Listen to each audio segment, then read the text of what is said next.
Hello and welcome to the Nintendo Pipeline Podcast. On this episode, we'll be discussing the GameCube's 20th anniversary, which is coming up very soon. I'll be your host today, One Up Muffin, but you can call me Jared. And with me today is... Hello, I'm CMM. You can call me Clay. And we have a special guest. Do you want to introduce yourself? Sure, I'm Noise. I was on the podcast about that Nintendo Direct from the while back where... No, it was the Indie Direct. That was the Indie episode. That was yeah. Awesome. Well, thank you for joining us again. And I guess just to kind of set the stage, I got some GameCube facts in front of me. So the GameCube was released in 2001. It was Nintendo's fourth home console, and it sold 22 million units. So to get this kind of celebration of the GameCube started, I thought we would start with everyone's favorite GameCube memory. Does anyone have one in mind, or I can start if you guys don't have one immediately? The GameCube had a handle. GameCube does have a handle. Yeah, it's a cute little. If you've never seen a GameCube somehow and you're listening to this podcast, it's a cute little cube with a handle. It's a lunchbox. It's a little lunchbox. It's wonderful. I just remember getting getting mine at I want to say it was Christmas time, and somewhere around launch, it was Luigi's Mansion, Pikmin, Smash Bros, and Sonic Adventure 2, but most importantly, Smash Bros. And the other thing I remember very specifically is fighting over playing Animal Crossing with my sister. Because we both had our own towns, so it was that was a thing. My memory is also Smash related. So I had played Melee at a friend's house, and I loved it. I mean, Smash Bros. 64 was, at the time when I was a kid, maybe my favorite game at that point. I loved it a lot. So when Melee came out and I played at the friend's house, I was like, I need this. I had a PS2. So I had to convince my parents. I was like, hey, it's like a present. I really want a GameCube. Like, this is like my favorite game. So they got me a GameCube. They got me with Melee and Mario Party 7, which has the fun little microphone. But not really notable other than that. But it's fun. It's got a cute little microphone. It's pretty good. I'll say that. Noise, do you have a GameCube related memory? In my family, it was out. The GameCube was like, we had the Xbox, and we were mostly a PC gaming Xboxing family. But then I don't even really remember asking for the GameCube. Most of my Nintendo love came from the handhelds, and I saw like Metroid games, but like in 3D. Yeah. Zelda games in 3D. I mean, I skipped out on the N64 too, because I grew up with the Dreamcast. But yeah, I got it in like the Metroid. I got it with Metroid Prime 1 and 2. So wow, that'll last you a while. 4, along with Animal Crossing, and I think I got a couple. I got a lot of games for it. Come to think of it, towards the launch, but that's all I really remember. I guess I must have gotten it later than you. When did Mario Party 7 come out? Like 2006? That was late. Yeah, so I didn't get the GameCube till pretty late. So I was a PS2 kid. PS2 is awesome. Not for this podcast, but a great console. PS2 sucks for this podcast. yeah. But what we're gonna do now, I guess actually, before you continue, I guess that makes me the only person who had a GameCube basically at launch. That was probably the first system I had that I had actually like at launch. It's kind of interesting. Yeah, so we got someone that started with Xbox, we got someone started with PlayStation 2, and we got someone that had a GameCube since the start. That's actually kind of an interesting lineup. Yeah, we got a good didn't spread. Get the GameCube till later. Yeah. What do you guys think of the controller? I love it. It's a very good controller for 3D games. Yes, it is terrible for 2D games. Yeah, luckily there's bad. Almost no 2D games of note really on the GameCube. Luckily, there are some, but they're usually mapped to analog. Yeah, like Paper Mario and Beautiful Joe. You play with the analog stick. Yeah, But I know I love the controller. Like, the right analog stick isn't the best for shooters, but it's amazing for platformers. Yeah. The A button's big. That's a big A button. Yeah. Those triggers feel great. I love that click at the bottom. I do love the triggers. It has less buttons than the other controllers, too, from that generation, which makes compatibility a little annoying. But I think it's really great for Nintendo games. Yeah, it feels good when you put your hands on it. It's just it's very comfortable. Yeah.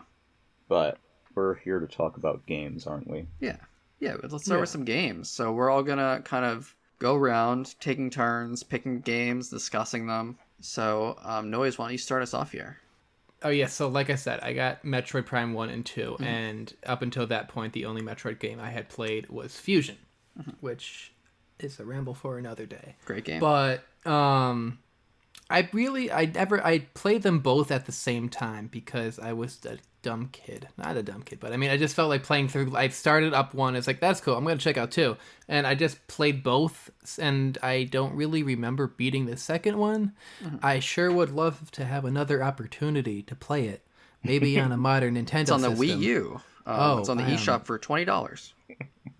I don't know what a Wii U is, actually. Oh. But anyway, yeah. Going back to when I did play Metroid Prime Trilogy on the Wii U, which I only played the first one again, but I do prefer the first one. I think it's a more it's a safer, more traditional Metroid game that tried to be done in 3D, and Metroid or Echoes got jiggy with it, I guess. They tried to get weird. It got a little big brain with it. It had the two different dimensions, kind of like a Link to the Past. It was really kind of hard. It is assumed you beat the first one, I guess. So it's actually kind of good you played it right in front of the other one. Yeah. In that aspect. It's the thing that always held me back from trying to beat it, I think, was like the backtracking's kind of hard. The biomes in the game aren't as visibly. In the first one, you had like the lava area, the forest area, the forest/swamp, the ice area, desert, whatever. And in the second one, it's like you got the bog, and then you got the swamp, and then you got the dead gray area. And it's kind of yeah, and then you got the Dark World variants, which is all deader and grayer. I know those aren't proper words, whatever. So not the most colorful game. It's kind of hard to figure out where you are if you're not the most keen on that sort of thing. Yeah, I've shamefully and the bosses not are really damn hard. Sorry. Oh, no problem. I just got to give a shout out to the Ball Guardian boss because oh god, that was fun. Yeah, weekend of trying and dying to that.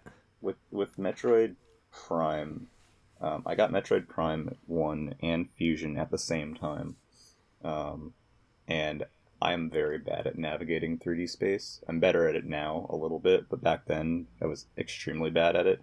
So I got past like the frigate pretty easily, and then like once I was on Talon, it was reading that map was so hard for me.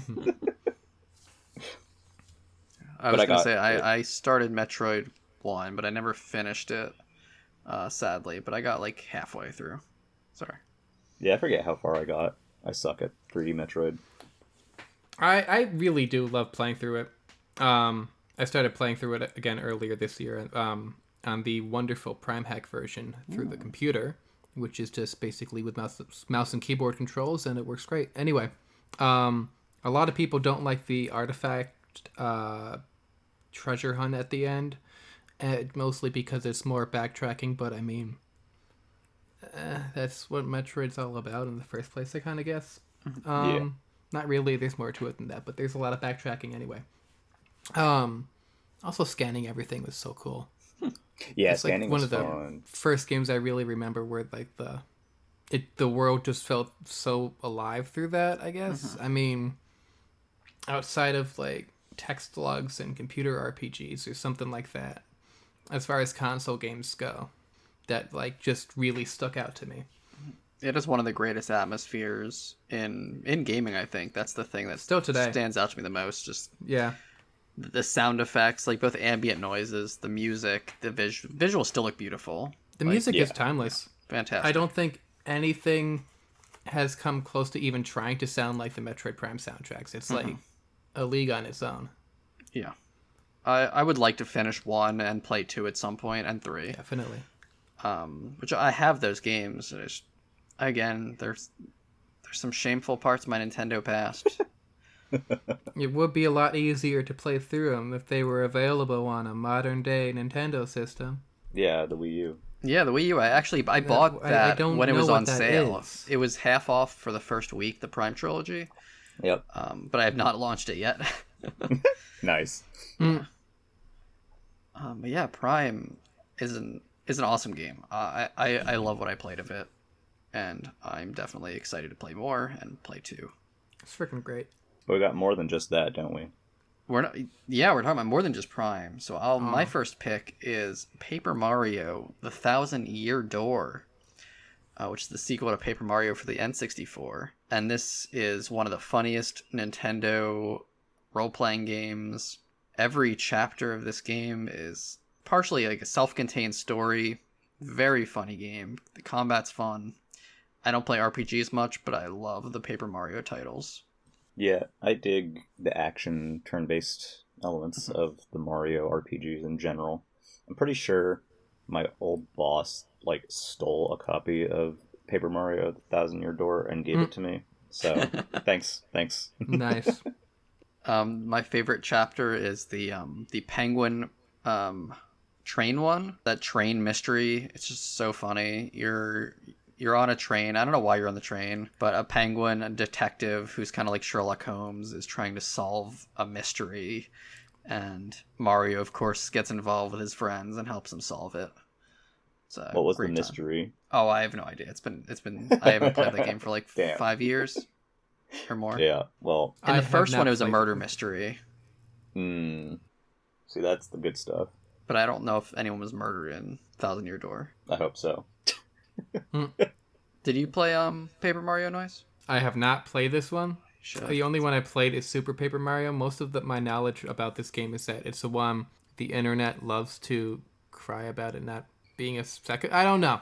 I know this is like the last quote unquote good Paper Mario, but it's all objective. Liked the bad one, so I don't know. No, Super's cool. I would love to play Super More, but no, give it a try sometime. Clay, what is your first GameCube pick? I'm gonna have to say we got to talk about Super Monkey Ball 1 and 2, kind of counting them together because Sega was on fire during the GameCube times with their arcade stuff, and obviously we've talked about it recently that Banana Mania is coming, and that is essentially a remake of 1 and 2 and Deluxe. And Monkey Ball eventually made it to PS2 in the form of and Xbox, I believe, in the form of Deluxe. But when I think of Monkey Ball, I think of the GameCube versions. So simple, but the level designs are so much fun that, rolling through the different stages is a blast. The soundtrack's incredible. And then you had the cool mini games, which are actually very good, like Monkey Target, played a lot of monkey bowling with my dad. It was just a good time. It was just one of those, it had such good fire, arcade energy. And then the second one came along, and I don't like it as much as the first. I'm not as crazy about, they added those, play buttons and fast forward buttons to, stages, and there's a weird story mode and all that, but it still had some very good stage design and some really cool-ass minigames. I still find it funny that Monkey Shot is a thing. It's just, it's a rail shooter minigame for some reason. Yeah, it has nothing to do with anything, even vaguely. Yeah. But yeah, hours and hours on those games. I only have the first one, so the Switch one will be my first time playing the 2 games. But I really like Monkey Ball. It's just super simple arcade fun, and those mini games, some of them could stand on their own as full games, like Monkey Target. I would buy that. Yeah. I haven't played the second one, but long play of it showed up on my YouTube recommended list this morning, and I was watching some of that. Can you explain what that dance is that they do, at the end of every level or something? Oh, magical spell is Poo. Yeah. What's magical spell is Poo? Some kind of weird monkey magic. I don't really totally remember. The lore of the game is fascinating. Dr. Badboon is the villain there. There's a reason why I'm so stoked for Banana Mania. I can't wait. I never played 1 and 2 on the GameCube, but it was one of the games I did play on the Xbox. Well, through Deluxe. Yeah. But which was Banana 1 plus 2 plus more stages, right? Yes, it's something like that. Either 1 and 2 or cherry picking most of the levels. Like, Deluxe is basically like, it's the stages of Monkey Ball 1 and 2 plus some more kind of in Monkey Ball 2.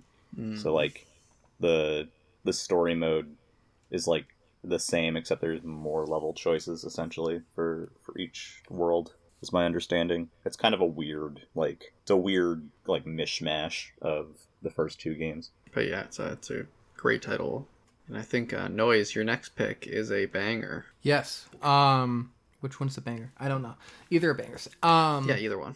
Zelda Wind Waker. Sure. I don't remember when I got that. And it's probably like a few months after getting the GameCube, if not the Christmas when I actually did get it. But that is one of my favorite Zeldas. That's like the first 3D Zelda I really remember playing. Mm-hmm. I did not play much of Ocarina until the 3DS version. I absolutely love it. I loved it as a kid. I remember a classmate or two saying it looked like it was for babies. For context, I must have been in like 2nd or 3rd grade at the time. Oh God, you're so young. I know. I'm adorable.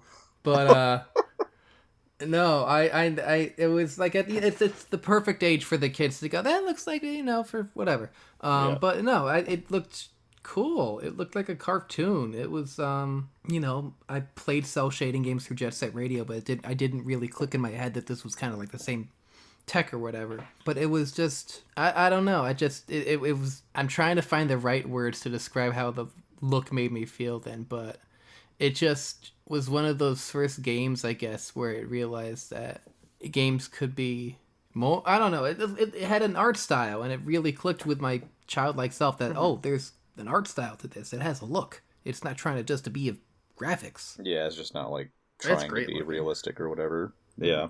I was alive for the Zelda Wars online back at that. That just sounds terrible, but I mean, it's probably not much worse. The time when every Zelda is both the best Zelda and the worst Zelda. Yeah. Mm-hmm. Which continues to this day. Yeah. I love the open world, quote unquote, structure of it, or the open sea. I think that structure really works for the technological constraints of that generation. Having that giant feeling world. It was a great way to do it. Yeah. I really should check out the randomizer scene because that just seems perfect. Oh, yeah, that's fun. Cool. I need to shout out the Snot Kid who follows you. I loved, as a kid, one of the first things I distinctly remember doing in that was just running around, I forget the beginning island, Windfall? Outset? Outset. Something like that. Yeah. I just remember walking around, messing around with the pigs, but mostly getting if you got close enough to the Snot Kid, he would start chasing you. And then you got to run away, and he tries following you, and they had a little ping as a sound effect for each footstep. And the snot bubble would just jiggle around, and it would bump into you, and it just, I don't know, man. I'm weird like that. That was the thing that caught my attention instead of like the giant quest or whatever. Yeah, instead of the important stuff. Yeah. But Tingle, also, love Tingle. I did make full use. I was lucky enough to have the Game Boy Advance connector to get the Tingle tuner, which was very cool. You could get like extra bombs in the game. You could I think you can get like a no-clip potion, kinda, not no-clip, but you could fly around or float around or something. Some boundary breaking stuff. It was really unnecessary, but cool. And yeah. The game was great. I loved it. Even the BS Triforce filler stuff. Yeah. The Triforce quest didn't stand out to me that much as I definitely didn't hate it as much as other people did.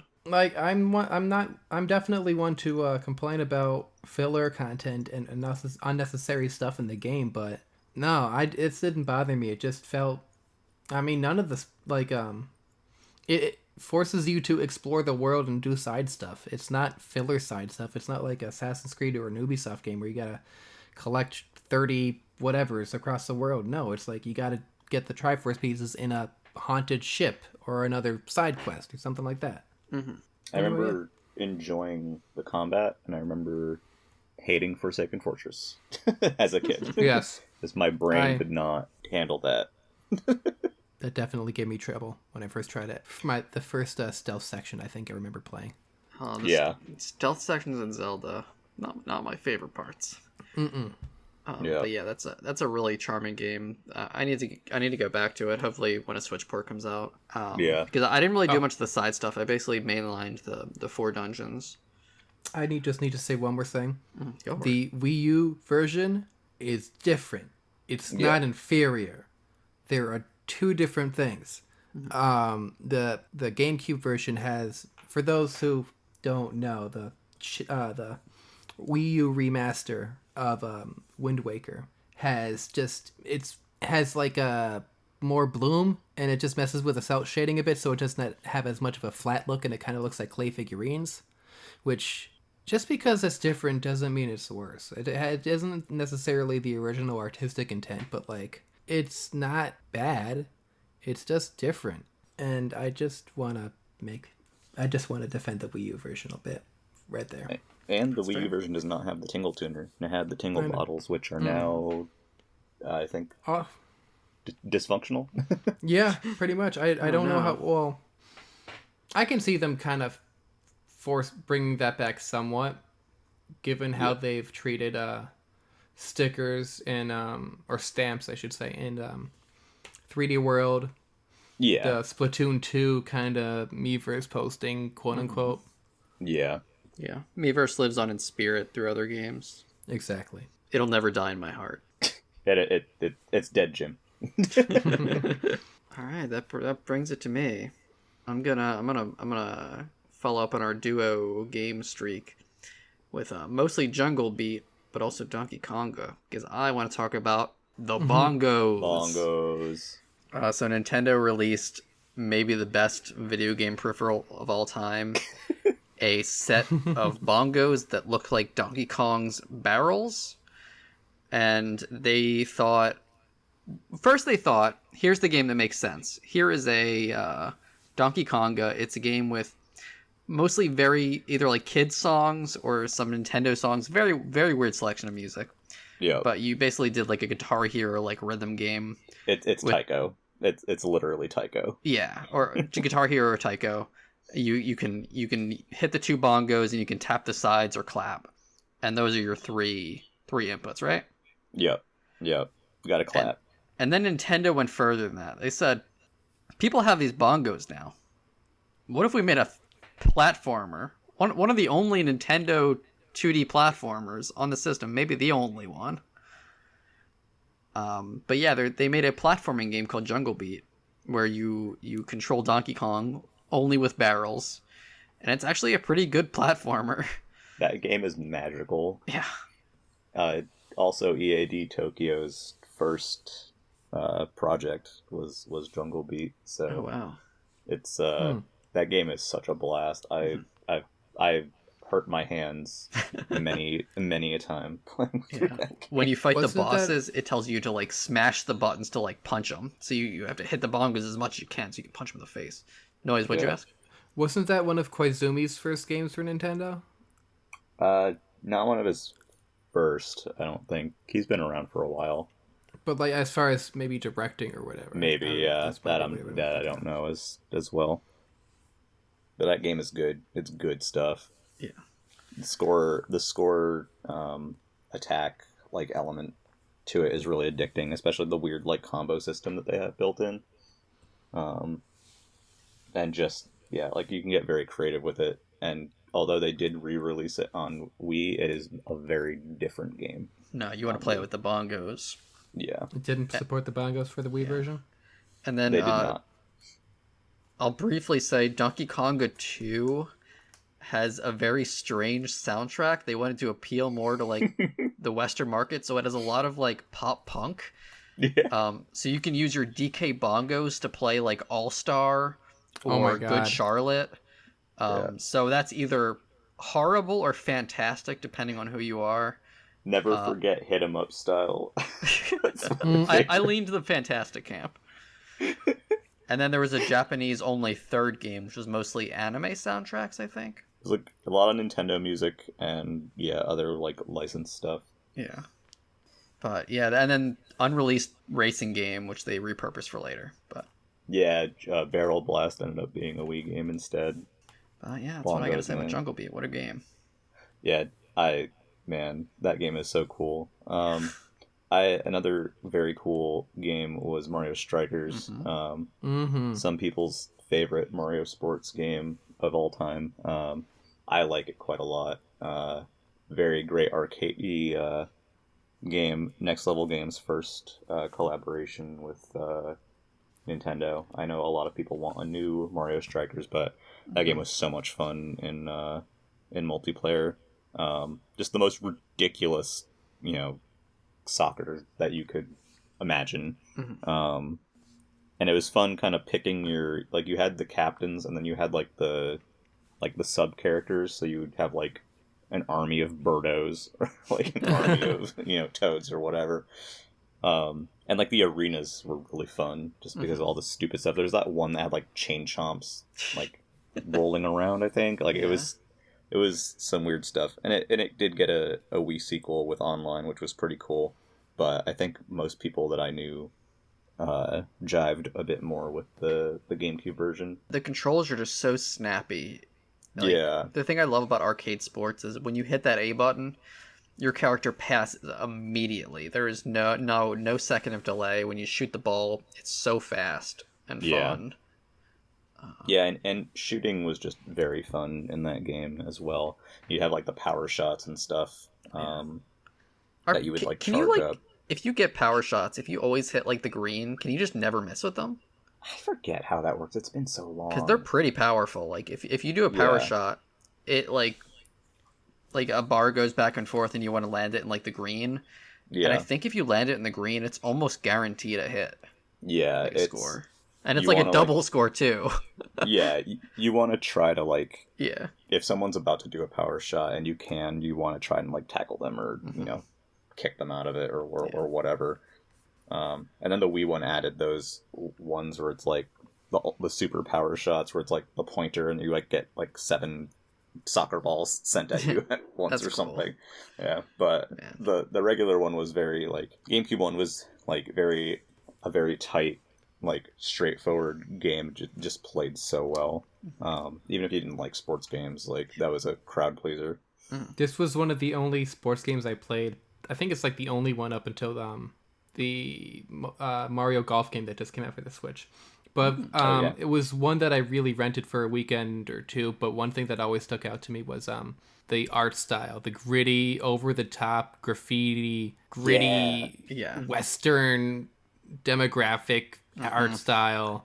That was just, I don't want to say edgy, but it's got tude. Like it's got attitude. It's got tude. Like no other Nintendo game has. This is the same Nintendo work that gave Mario tribal tattoos in that one Game Boy Advance. Waluigi does a crotch chop in this game. Crotch chop, exactly. Yeah, it's not like Shadow the Hedgehog edge, but it's definitely a bit. It's more like that WWE Raw Attitude Era kind of crowd.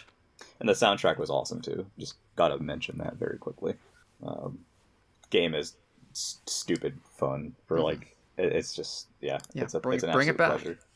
Bring it back with the same early 2000s attitude. Yeah. God. Okay, maybe I bet Nintendo would not allow that Absolutely anymore. That. No, it needs that. And given an unlockable skin with the tribal tattoos. No, my God. Noise, what do you got for us? Animal Crossing. Hell yeah. This was actually the banger I was talking about. No offense to Wind Waker. Oh, damn. Well, but this is where my heart lies. I fucking love Animal Crossing. It was like the first not video game I've really played. I guess I played like stuff like this God games like Black and White or Dungeon Keeper or Roller Coaster Tycoon or even The Sims. But they didn't hit like Animal Crossing hit. Like, there's no real objective in The Sims other than to just, mess around with your thing. But really, it's hard for me to talk about Animal Crossing and not talk about The Sims.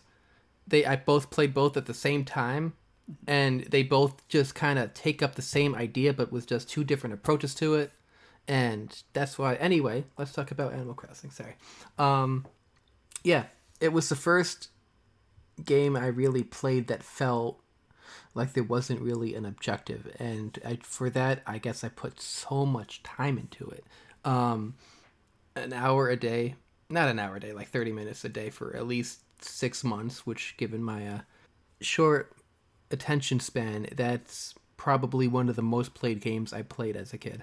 I remember asking to stay up past my bedtime just to help the Tortimer. Oh, Tortimer, yeah. Tortimer. Mm-hmm. I asked permission just to help him with the lighthouse, because like he's out on vacation for a week in the game, and you got to check the lighthouse every night because he's not there to turn it off. That's so cool. I don't think I ever did that. That's awesome. I remember writing a 2 or 3 pages worth of the codes that you would talk to Tom Nook just to get all the NES games and everything. And I didn't think that, I could print this out. So I just hand wrote it, and I messed up some of the symbols, and I had to go back and rewrite the whole thing. And sometimes the game codes and game facts just wouldn't be right. Yep. So that would just give me another curveball. But it was so cool how you could play all these NES games on the Nintendo system that plays 2D games worse than any other one. But which was very cool, because I think that was like the first time I played a lot of those. And there's memories. Go ahead. Really, really quick, and then I get back to that. There's a way you can play those NES games. Did you ever do that other method? What was the other method? You can download them temporarily to your Game Boy Advance. Yeah. I did with like the e-reader. I think it worked with through Animal Crossing as well. Yeah, through Animal Crossing, you could beam it to your Game Boy Advance. I did not have an e-reader, so I did not know about that. That is very cool, though. Yeah, you don't even need an e-reader. Just the adapter. That. Yeah, like you can plug in the GBA, and if you when you start up an NES game that you have like an item in your house, you can have it go to your GBA instead. Yeah, so it downloads it to the GBA's memory, which is really cool. But I'm sorry, I needed to mention that because it's so awesome. I'm almost done geeking about it, but I miss how I really like Animal Crossing New Horizons. And this is not a fault against it. I miss the villager interactions in the original game is what I really miss more than anything. That gyroids, and I can go on about that. But anyway, it felt more. It's been forever since I played it, so I can't get really into detailed about what the difference is. But it just felt less homogenous in the original, I guess. Grumpy people in the game kind of felt more grumpy, and I love how mean they can be to you. Yeah, everyone they were was so much meaner. Some of them were like straight up dicks. So like they didn't steal give your shit. And then, but if you keep talking to them though, and they start warming up to you, and then you be their friend, and then you get that character progression where you can only in this game really find in like Sable or Abel or whichever one. Yeah, the one that's just been the same for every other game. Yeah, for the past whatever. Like she goes into her shell so much, like in between games. I don't know. Anyways, I love the game. I put so much time into it. My house was not fancy looking at all. I just remember running around doing chores and catching fish, but never, just vibing. I love the music too. I think it's still probably my favorite. It is just because it's just really goofy, quirky. When I want to relax sometimes, I'll just put that soundtrack on. Yeah, that soundtrack is godly. Yeah. I spent a lot of time using going to the Game Boy Advance Island and using the e-reader with Animal Crossing as well. There were 4 series of Animal Crossing e-reader cards. There were a ton of them, and you could scan them in and get like a little dialogue from the character and like an item. You could play like weird mini games with them, and you can get like custom like town tunes and designs. Like Nintendo Power would have like, occasionally include an e-reader card that had like a custom design that you could use for like your town flag. or like a custom, song for your town tune. And then there was those ones that would unlock NES games and stuff too. It was a big part of that game for me was the Game Boy Advance interactivity, and like, playing with the Game Boy Island on the Game Boy and like leaving presents for the villager that was there, because they would like dig them up and then put something else there, and it could be an NES game. That's cool. Because like the strategy guide that I had for it essentially was a catalog. Like it was just kind of like an item catalog, pretty much, and like, obviously it would give you info on holidays and events, but a lot of the time I used it as just an item catalog in terms of like stuff I was looking for or how to get stuff I was looking for. And, my town was trash and my house was literally just like, I got a bunch of cool stuff. I'm just going to drop it everywhere. Yeah. Like a junk pile. Yeah, this is a giant junk pile. Yeah, because there's less storage, so it's harder to... Yeah. I would come every month for the raffle thing that they would do too at Hominook Store. When you bought something, you did a raffle ticket. And every 5 raffle tickets, you got a spin of the wheel. And you had like a couple of prizes at the end of each month, and it could also be an NES game. So like Donkey Kong Jr., cool. I think, was one of those. There's not much to say that hasn't been said already, but I absolutely... I love Animal Crossing for the GameCube so much. It's by far my favorite in the series. It's so charming. I love the music. I kind of love how slow it is compared to the new ones. Yeah. Yeah. Like there's... Like, it's 60 frames a second, so it's fast in that aspect, but there's a lot more dialogue for things. Your inventory is much smaller. There are a lot more limitations, but it makes everything feel more real. I feel like I'm in that world. Yeah, not to mention it's acre by acre in that version, so it's like screens. Like the map isn't like a continuous... It's like, it is a continuous map, but it's like broken up into screens. Yeah, you can kind of like memorize, like, okay, I'm like 2 right, 2 up. Yeah, exactly. Be like, okay, up 2, left 2. All right, my next pick. At that point in time, probably my favorite game of all time.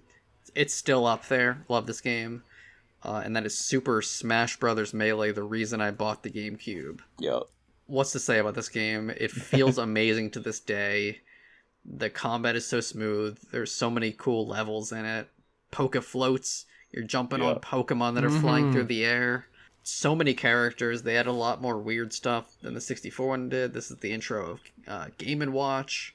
I mean, like, they doubled the Ice content. Climbers. Yeah, easily. and they doubled the characters, and they massively improved the moveset. Yeah, and, like, they, like, what, like... I don't even know how many stages in the single player stuff, and not to mention the trophies.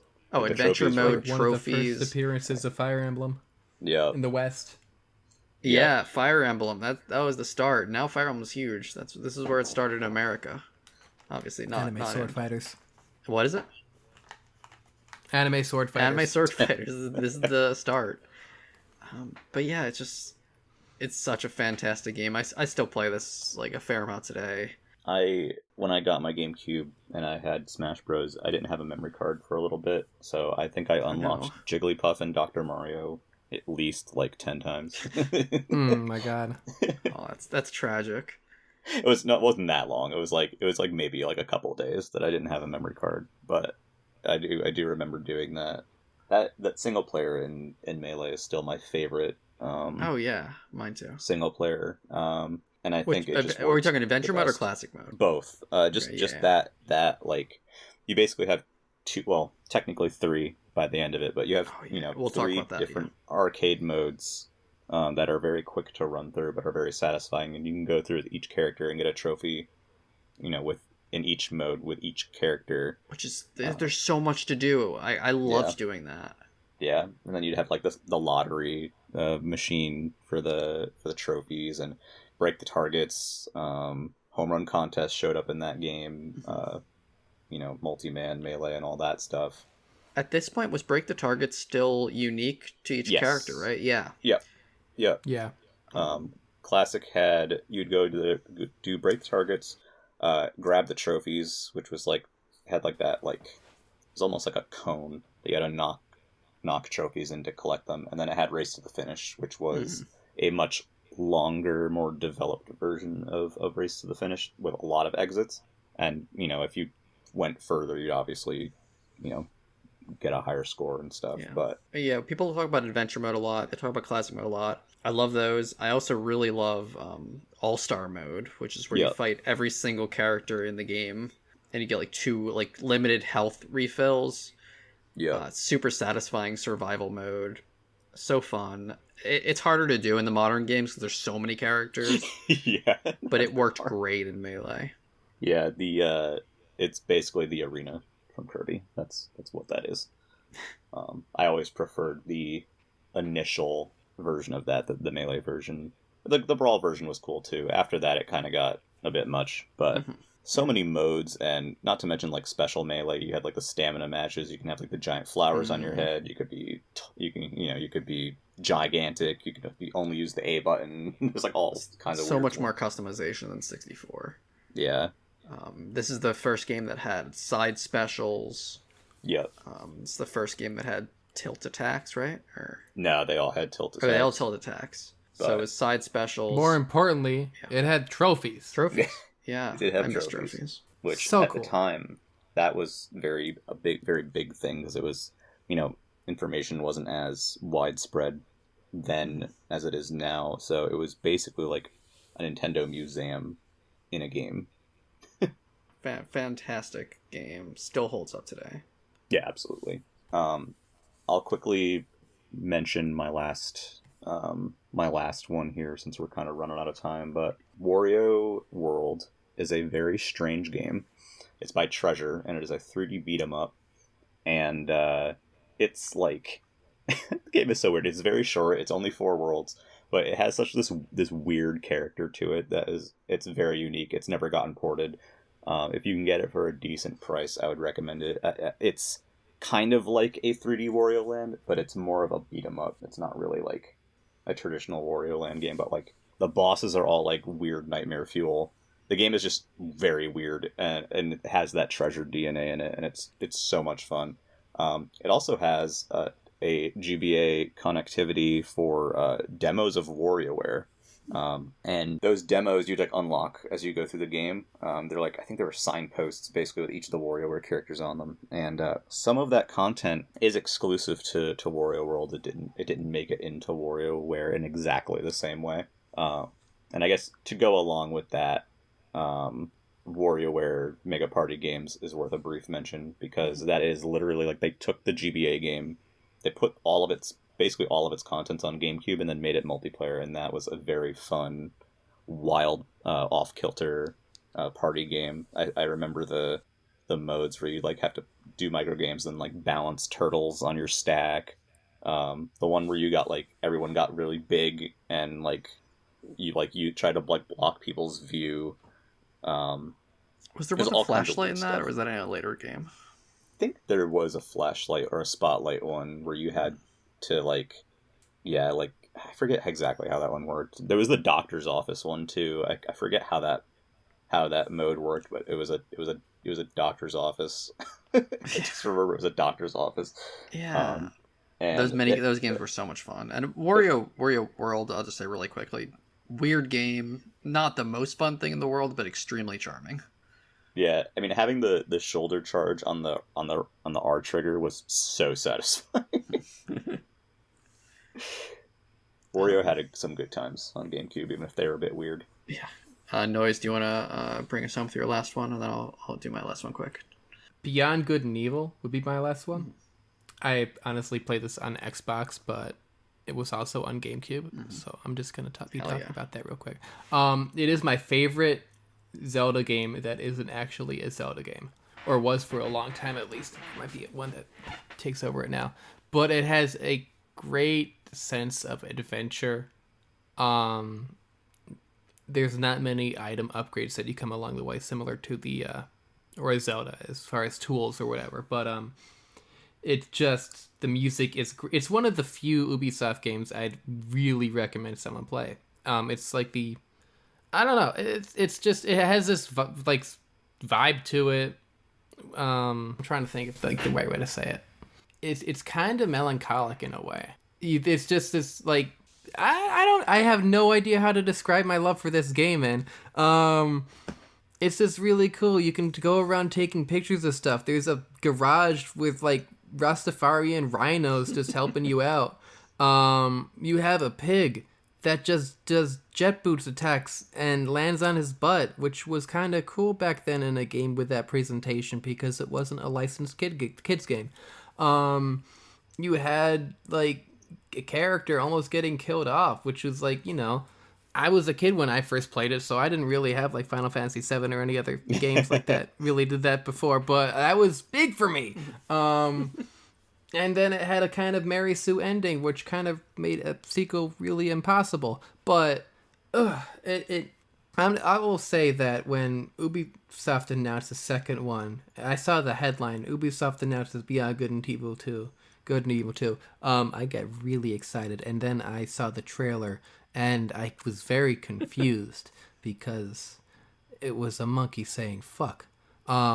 I don't know what's gonna happen with that game, but it is technically sounds like it's going to be truer to what the original idea of Beyond Good and Evil was supposed to be, and that you can explore a galaxy and do everything and do anything type of game. But it doesn't sound like it's a sequel. I don't think it's gonna have the photography. It's not gonna have what made the original so special. And I don't know. It's just to sum it up, yeah, it's the best Zelda game that isn't a Zelda game I've ever played, and I have not played Okami. I need to finish Beyond Good and Evil. I've started a few times, and I've enjoyed it both times, but I need to get through that one time. My last pick, I'll just be really brief about it, because you've heard this one before. Mario Sunshine. What's that? It's a 3D Mario game. It's a sequel to Mario 64. It feels great. The controls are wonderful. It definitely doesn't reach the heights of any other 3D Mario game, but I think it still holds its place. It's an extremely charming game. Visuals are great. That water looks good still. Yeah. But yeah, it's a fun game. Yeah. Pachinko. Lots of good stuff on Lots GameCube. of good stuff on the GameCube. So I'm gonna save this list of honorable mentions and GameCube accessories, and yeah, we'll do another GameCube celebration episode later down the line. Just out of the blue, you won't know when to expect it. Yeah. But that has been the GameCube. Those are just obviously there's tons of other games, and we'll hopefully talk about those in the future. But these are just some of the games that stood out for us on the system. And please let us know in the comments or in the Discord what GameCube titles you love the most and which made an impression for you. But until that, this has been the Nintendo Pipeline Podcast. Thank you, Clay. Thank you, Noise. And to everybody else, thank you for listening, and good night.